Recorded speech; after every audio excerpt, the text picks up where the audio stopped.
പ്രിയമുള്ള സഹോദരന്മാരെ, അസ്സലാമു അലൈക്കും വറഹ്മത്തുള്ളാഹി.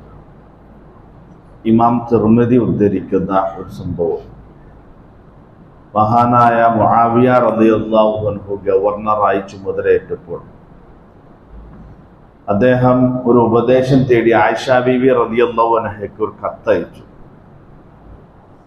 അപ്പോൾ ആയിഷ ബീവി റളിയല്ലാഹു അൻഹ അദ്ദേഹത്തിന് നൽകിയ ഒരു ഉപദേശം, ആയിഷ ബീവി പറയുകയാണ്, ഞാൻ നബി സല്ലല്ലാഹു അലൈഹി വസല്ലമയിൽ നിന്ന് കേട്ട ഒരു സംഗതി, ഒരു ഭരണകർത്താവ് എന്ന നിലയിലും താങ്കൾ പൊതുസമൂഹത്തിൽ ഇടപെട്ട ആളെന്ന നിലയിലും വളരെ സൂക്ഷിക്കണം.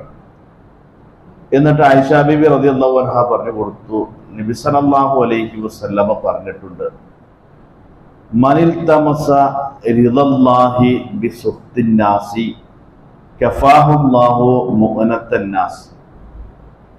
ആരാണോ ജനങ്ങളുടെ അതൃപ്തി വകവയ്ക്കാതെ അള്ളാഹുവിൻ്റെ തൃപ്തിക്ക് വേണ്ടി പ്രവർത്തിക്കുന്നെങ്കിൽ അവൻ്റെ ഉപജീവനത്തിൻ്റെ മുഴുവൻ ഉത്തരവാദിത്വം പൂർണ്ണമായും അള്ളാഹു ഏറ്റെടുക്കും.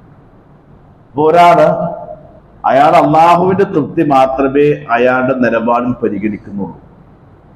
ജനങ്ങൾ എന്ത് വിചാരിക്കും, ജനങ്ങൾ എന്തു പറയും എന്നൊന്നും വകവയ്ക്കാതെ ഏതാണ് ന്യായം, സത്യം, നീതി, അതിനൊപ്പം നിൽക്കുക, അത് പറയുകയും അള്ളാഹുവിന്റെ തൃപ്തി, പടച്ചവന്റെ അടുത്ത് മറുപടി പറയേണ്ടി വരുമല്ലോ, അവന്റെ തൃപ്തിയും പൊരുത്തവും മാത്രം പ്രതീക്ഷിച്ചിട്ടാണ് മുന്നോട്ട് പോകുന്നതെങ്കിൽ അവന്റെ ഉപജീവനത്തിന്റെ മുഴുവൻ ഉത്തരവാദിത്വം അള്ളാഹു ജനങ്ങളെ ആശ്രയിക്കാതെ തന്നെ അവന്റെ ഏറ്റെടുക്കുന്ന. നേരെ മറിച്ച് മനിൽ തമസ്സ റിദന്നാസിബില്ല, ഒരാള് അള്ളാഹുവിന്റെ അടുക്കൽ എന്താകും എന്നൊന്നും നോക്കാതെ ഇവിടെ ജനങ്ങളുടെ അടുത്ത് നല്ല ആളായി ജനങ്ങളുടെ കയ്യടി വാങ്ങി അവരെ സപ്പോർട്ട് വാങ്ങി അങ്ങനൊക്കെ പോകാനാണ്, അവരെ തൃപ്തിപ്പെടുത്താനാണ് ശ്രമിക്കുന്നതെങ്കിൽ വക്കലഹുല്ലാഹു ഇലന്നാസ്, അള്ളാഹു അവനെ ജനങ്ങൾക്ക് ഏൽപ്പിച്ചു കൊടുക്കും. അള്ളാഹു അവന്റെ ഉത്തരവാദിത്വം വിടുന്നതാണ്. എന്ന് പറഞ്ഞാൽ ജനങ്ങളുടെ തൃപ്തിയാണ് ഒരാൾക്ക് വിഷയം. ജനങ്ങളെ തൃപ്തിപ്പെടുത്തുക, അവരെ കയ്യടി വാങ്ങാൻ ശ്രമിക്കാം, പടച്ചോന്റെ അടുത്തേക്കാതെ പിന്നെയല്ലേ എന്ന രൂപത്തിൽ അത് വകവയ്ക്കാതെ മുന്നോട്ട് പോയി എന്ത് സംഭവിക്കാം? അള്ളാഹു നമ്മെ ജനങ്ങൾക്ക് ഏൽപ്പിച്ചു കൊടുക്കും നമ്മുടെ മുഴുവൻ കാര്യം.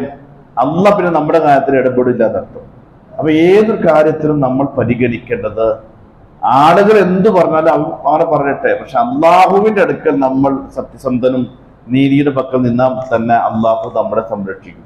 നേരെ മറിച്ചാണ് അള്ളാഹുവ് ഒഴികെയും ജനങ്ങളെ ഏൽപ്പിച്ചു കൊടുക്കുകയും ചെയ്യുമെന്ന് മുആവിയ റളിയല്ലാഹു അൻഹുക്ക് പറഞ്ഞു കൊടുക്കുകയാണ്. അത് വളരെ ഗൗരവപ്പെട്ട ഒരു സംഗതിയാണ്. നമ്മുടെ നിലപാടുകളിൽ അത്തരം നിലപാടുകൾ ആയിരിക്കണമെന്ന് നമ്മൾ ശ്രദ്ധിക്കണം. അള്ളാഹു അനുഗ്രഹിക്കുമാറാകട്ടെ. അസ്സലാമു അലൈക്കും.